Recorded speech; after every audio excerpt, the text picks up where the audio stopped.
We've all looked at the world's most massive pop culture icons and wondered, what is actually going on beneath the surface, right?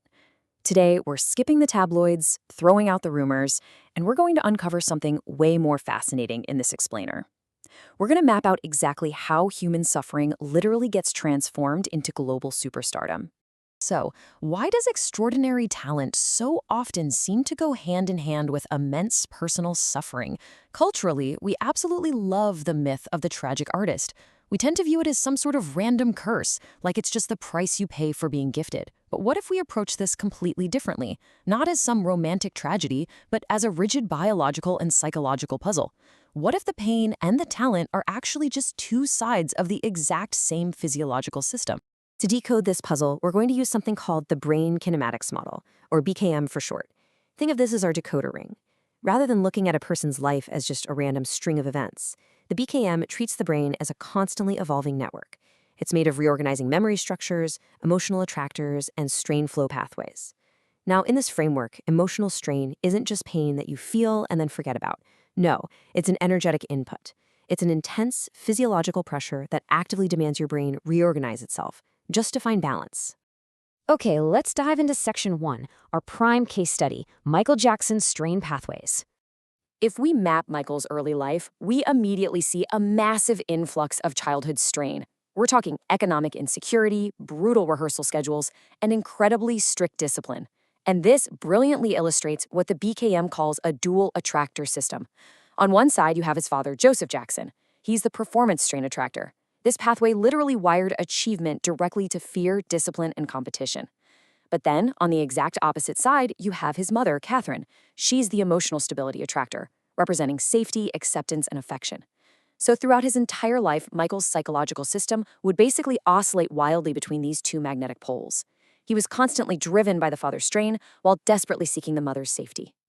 As you can imagine, over time, his identity was forced to continuously reorganize. Back in childhood, his family, his music, and his identity, they were all just one tightly bound system. But as he moved into young adulthood and sought artistic independence, well, that wasn't just a simple business move. It was a massive psychological unbinding. He literally had to neurologically rewire his emotional pathways away from that family group success model, push toward personal creativity, and eventually reorganize again into becoming this symbol of absolute global magnitude. So how does that actually happen? That brings us to Section 2, sublimation, or the architecture of creativity.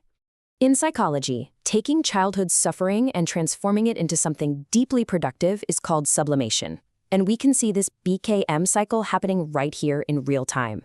It starts with Step 1, early strain, which directly forces Step 2, intense memory consolidation. Because, think about it, survival for him required absolute perfection, so the brain locked those skills in tight. This naturally leads to Step 3, identity formation, where achievement just becomes the core of who you are. And finally, boom, it erupts into Step 4, creative expression. The immense pressure associated with his childhood was systematically reorganized into world-changing art.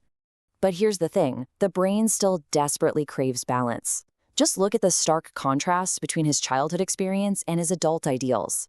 He was subjected to intense discipline, right? So as an adult, he sought absolute freedom. The constant evaluation he faced created this deep thirst for unconditional acceptance. All that obligation turned into a need for play. This lifelong search to somehow recreate a lost childhood, like building Neverland, it wasn't just a quirk. It was a deeply biological attempt to balance an incredibly overloaded nervous system. Now, what's really interesting is how, later in life, that internal pressure transformed yet again. The pathway evolved into strain leads to empathy, which leads to service. His massive global philanthropic efforts, that was actually his system redirecting his own deep, unresolved pain into humanitarian action. It's really the highest order of strain transformation. But systems absolutely have limits. Let's look at Section 3, when systems overload, and the breaking point. Because what happens when the art and the charity just aren't enough to balance out that immense accumulated pressure? Well, the system looks for extreme fame. It becomes a vicious cycle. Step 1 is internal doubt, which generates psychological strain. Step 2 is recognition seeking, so performing, breaking records, demanding attention. Step 3 is the temporary balance you get when the whole world applauds.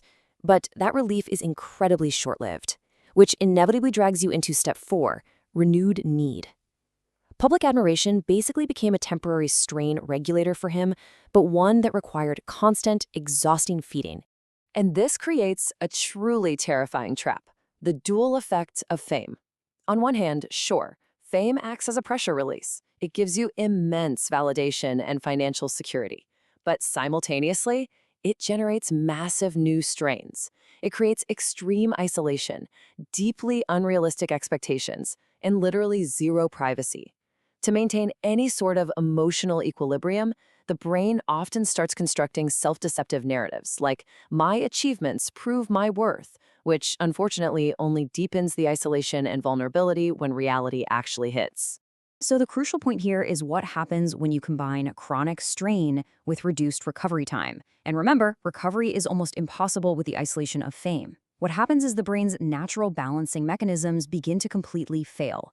This directly leads to the desperate need for artificial regulation, things like sleep medications, which ultimately causes complete system instability. The tragic outcome of addiction here isn't just some weak personal choice. It is a literal system overload, where the biological network simply collapses under unmanageable pressure. Now you might be thinking, but wait, his brothers went through the exact same childhood. Exactly. To prove that it's the reorganization of strain that matters, let's compare Michael to the Jackson brothers. They all experienced the exact same early sources of family and economic strain. But Michael's trajectory required high dynamic strain flow. He had continuous identity reorganization. He left the group, he became a solo global icon, he absorbed all the intense media scrutiny. His brothers, on the other hand, maintained higher static stability. They kept stronger family-centered identities and faced way less public scrutiny. The defining difference wasn't the initial amount of trauma. It was the extreme rate at which Michael's life demanded he continually reorganize it. Okay, let's zoom out for section 4 and see if this is a universal pattern. As you'll see, this psychological architecture is absolutely not limited to just one pop star. Take Elvis Presley. He faced deep poverty and sudden, intense fame pressures, and he sublimated that into raw performance charisma. Or Freddie Mercury. He dealt with profound identity conflicts and cultural displacement, transforming it into this explosive theatrical creativity. Dolly Parton channeled rural poverty into a highly stable path of both incredible creativity and extensive philanthropy. They all had different initial strains, but it's the exact same biological engine driving them to megastardom. From the exact same root of original strain, lives can branch out into wildly different directions. The pressure can flow into incredibly productive outlets, right, like art and creativity, or service and philanthropy. But if the system cannot find balance, that exact same energy diverts into destructive branches: dependence, addiction, isolation, and instability. And the honest truth is, for most of these tortured geniuses we idolize, their lives contained a really complex, chaotic mixture of both the productive and the destructive. The most stable and productive trajectories in life appear when we transform our strain not just into a single obsession, but simultaneously into creativity, meaningful relationships, self-understanding, and contribution to others. So, looking at the intricate architecture of these legends, I want to leave you with a question for this explainer. When you look at the unavoidable pressures and strains in your own life, which branches are you building to transform them?